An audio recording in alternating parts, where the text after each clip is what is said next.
the whole like Devastator plus Storm of Fire wombo combo, right? It's all the same in Blades of Ultramar, I believe, yeah. Which means that the Desolators are just like generally good.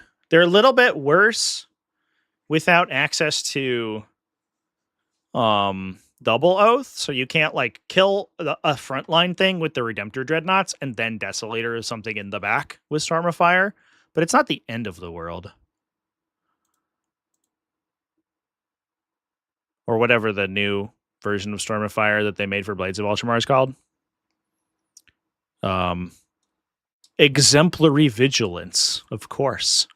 Why not? Why wouldn't it be Exemplary Vigilance? But I do like the unit. I do think it puts a lot of pressure on people.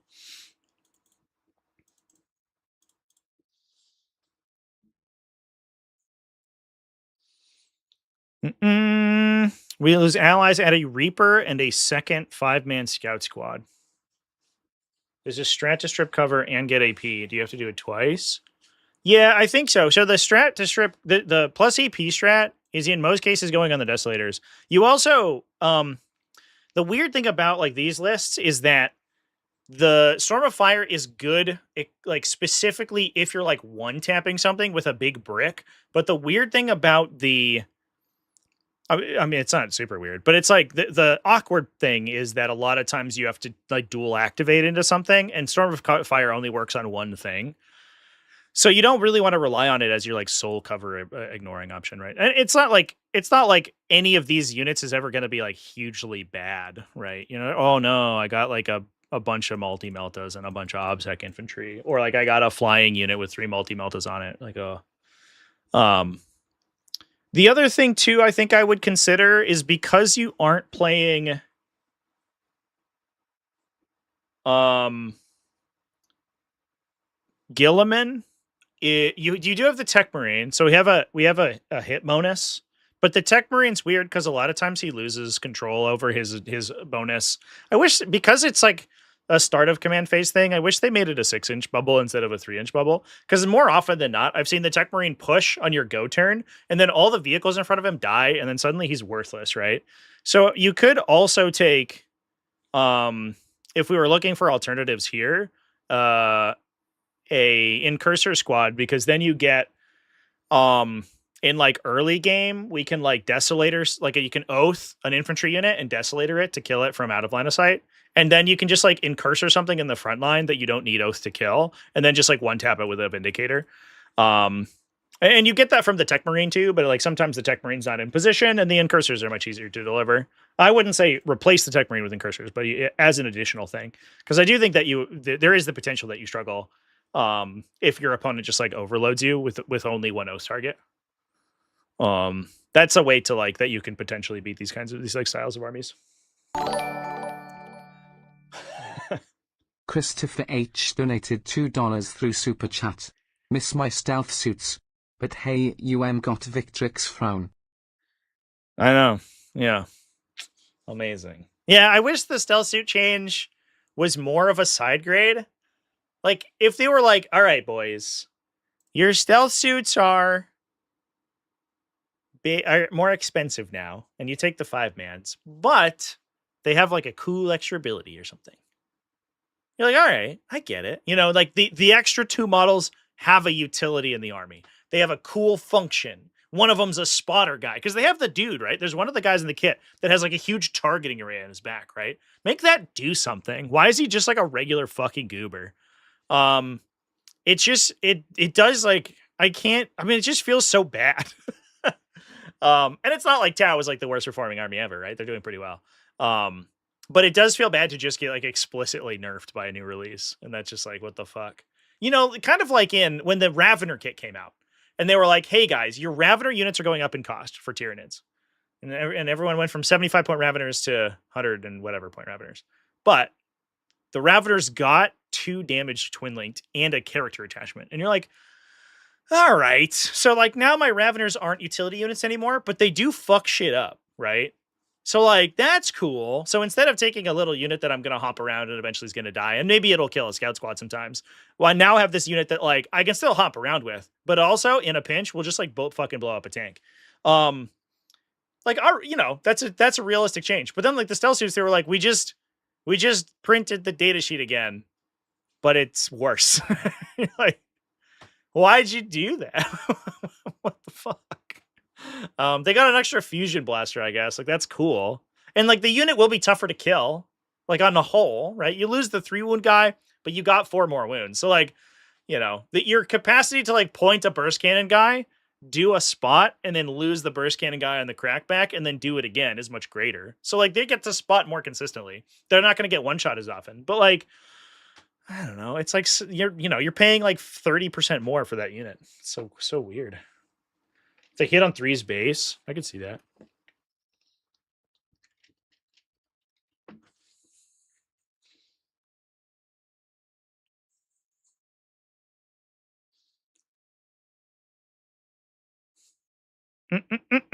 Whole kill team to 40k rolls path is flawed. Yeah, I mean, it kind of has to be, though. Like, honestly, to some extent, I like releasing stuff in kill team that then replaces kits in 40k does kind of make sense to some extent, right? Like, Vespid Stingwings are now like a plastic kit, and they're a kill team kit. And the way that they've been ported to 40k is very respectful, I think, because like, here's a bunch of extra shit you can have if you want it, or you can play the bare bones unit just as you did previously, who got better, I think, when, or it was like a side grade. You got like regular up down, I think, back, right? Versus like the weird movement phase one. But the problem is when there's bespoke kill team units that then get added to 40k, because I think they're very complex and they don't mesh well with 40k's mechanics. I've talked about it previously where 40k has a weird problem where it doesn't represent realistic military units very well, right? Like originally we had the tactical squad, which was like basically a rifle squad in sci-fi, like a sci-fi rifles like team. That's like a little weird because it's like 10 guys and it's like 2 special weapons or whatever. Who cares? But there's one heavy weapon guy and there's one special weapon guy, right? There's like a saw gunner and a dude with a bazooka, an anti-tank guy, a guy with a recoilless rifle. In a rifle squad of 10. And you're like, okay, I get that. It makes sense. Like that's a transposition of something that's akin to real life sort of into 40k. But then the way that 40k's mechanics work are so scuffed that you can't realistically represent the individual attacks from those specialist units in a way that is fun and also resolves quickly. And as soon as you go even farther with that, where now we're trying to do these like hyper specialized special forces units from kill team and transpose them over to 40k, it gets super fucked. And a really good example was exactly what we were talking about earlier, which was the Sanctifier unit, where the Sanctifier unit's datasheet is fucking horrible to look at, right? It's just every model does a slightly different thing and they all have a slightly different gun. And it's a bunch of similar guns that are all a little bit different.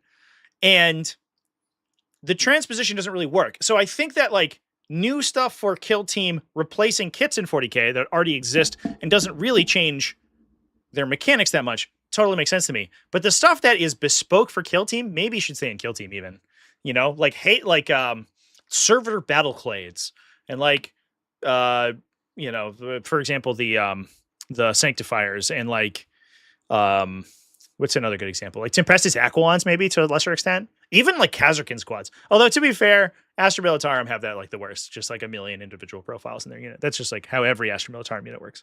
So I don't know. There's that's not really off the beaten trail for Astra Militarum. But if you want to look at a game that does mixed arms units really well, the place to look is Star Wars Legion. Because Star Wars Legion, instead of doing like individual guys attacking individually with all their like this guy will shoot his one gun and this guy will shoot his one gun, they accumulate all of their attacks into a pool and then amalgamate all their weapon keywords. So for example, it would be like if I have a heavy bolter inside my tactical squad and they're all going to shoot, I have X number of bolter shots and X number of heavy bolter shots. They get all joined together into a big pot. They are different. And that's a single roll game, so it's much easier to resolve. You just roll number of hits on the dice, and they use different dice. They use colored dice depending on which weapon it is. You could do something like that in 40k. It'd be a little bit tough, but like you could also just amalgamate all your rolls and just say use different dice or whatever. But then they say all your keywords just go together. So if you have a heavy bolter, it could be like suppressing. So your attack now has like the suppressing keyword. So instead of going through and having each of your dice roll individually one at a time and having to keep track of every single individual attack, now the inclusion of a heavy weapon or a special weapon inside your unit provides some sort of bonus to the unit's attack rather than that individual model's attack. And it actually represents the effect of like a squad gunner in a much more realistic way than 40k does. And it makes those units like, you know, now we actually want to shoot our heavy bolter alongside our bolters because it makes the volume of fire that we're concentrating on our opponent much more effective, rather than the heavy bolter always wants to shoot 2 wound guys because it's 2 damage, and the bolters want to shoot 1 wound guys because they're 1 damage. And now suddenly your attacks are all sequenced individually. They'll have to be rolled separately. They'll have to be resolved separately, and it's a fucking mess. And they all have to shoot different units. It doesn't make sense at all. So like that's a game that actually does like, you know, it functions how an actual military unit is going to function, where like you have your rifle guys who are going to be putting slightly more accurate fire versus the suppressing attack from like a saw gunner or something that's that has like is going to add its firepower to the unit, the combined unit, but has a different role inside the unit. It makes a lot more sense.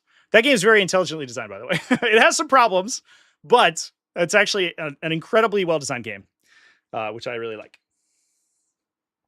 So if you shoot a las cannon and a heavy bolter, you get to shoot multiple las cannons. No. It would be like if you have a las cannon and a heavy bolter, and the bolter's like suppressing, and the las cannoner's like an anti-tank. You would get both suppression and anti-tank on all the attacks, basically. It wouldn't be like the heavy bolter applies like makes you roll a bunch more las cannon attacks. They still roll their attacks individually, but all their keywords get lumped together. And the way they represent different weapons is like they'll have different numbers of attacks. So like heavy bolter would have a bunch of like mid-weight or like light attacks, but a las cannon would have 1 or 2 big heavy attacks. It still works kind of like 40k, but the way they do that is that they have dice that have different hit like results on them, basically. And the dice do like have different weights. Essentially, there are I can't remember all the colors. I think it's white, red, and black. There's like white dice that are inaccurate, but typically in high volume. They have, I think it's red dice are like more accurate, and then black dice are like all hits or whatever. I can't remember. I haven't played a game that in so long. Anyway, chance. What's the name of the video I posted about joining a tabletop simulator tournament with demons, all the big ones? A tabletop simulator tournament? I mean, those are like all of my games. That's like the list I play 90% of the time. If you go to my replay channel, if you want TTS battle reports, chat, go to my replay channel. There you go. I have one about Nova Open. Is that the one you're looking for? That was a GT though. That was a super major though. That wasn't a TTS event. That was a real event, and I did pretty well. It was something about like 6 giant monsters at a 40k super major is what the name of the video is. Let me grab the link.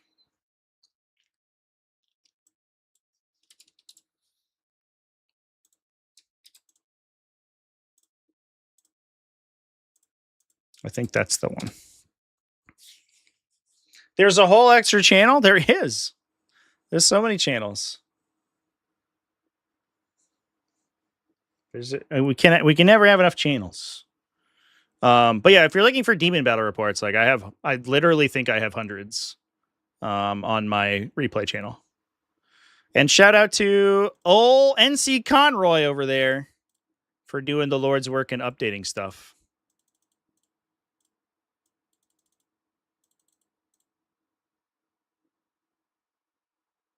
Oh man. Somebody commented on the today's video in there that I have a video edited about fast dice rolling because a lot of people don't understand how the rule works, and I've recorded it and I've partially edited it, and I know people are gonna like flame me for it because they don't like it when I correct them on rules, but like I don't know. It's like a whole thing.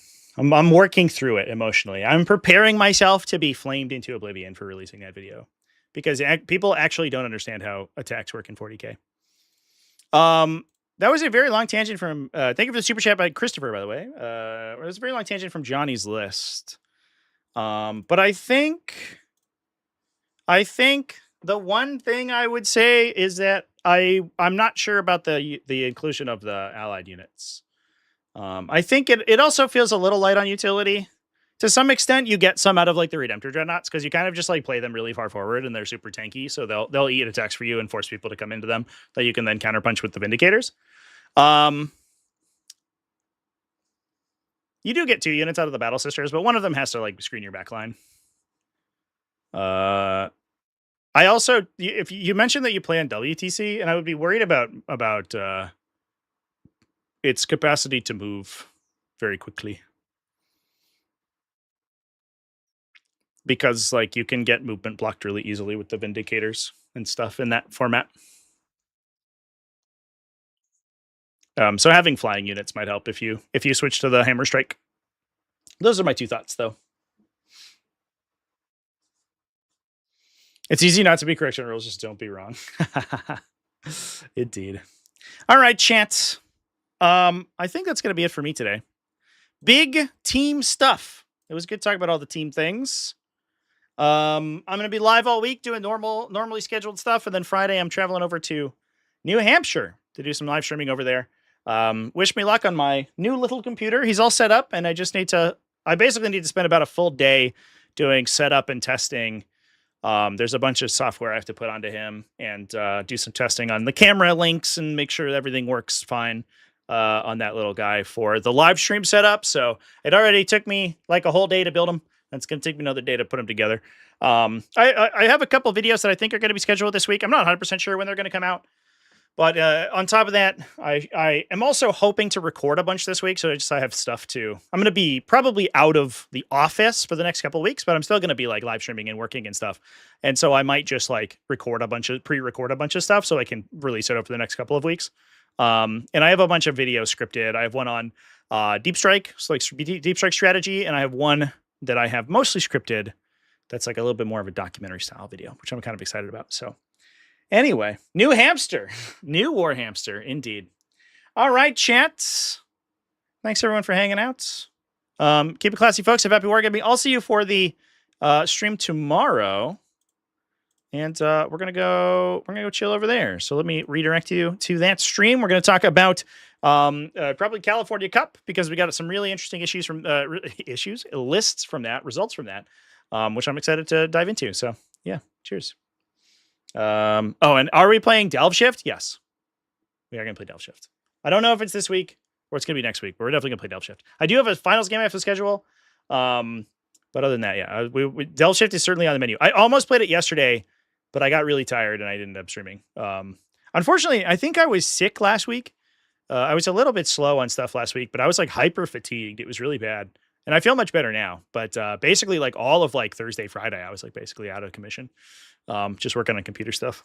So it was unfortunate, but we're definitely going to do Delve Shift soon. TM. 100% it's going to happen. I promise it will happen.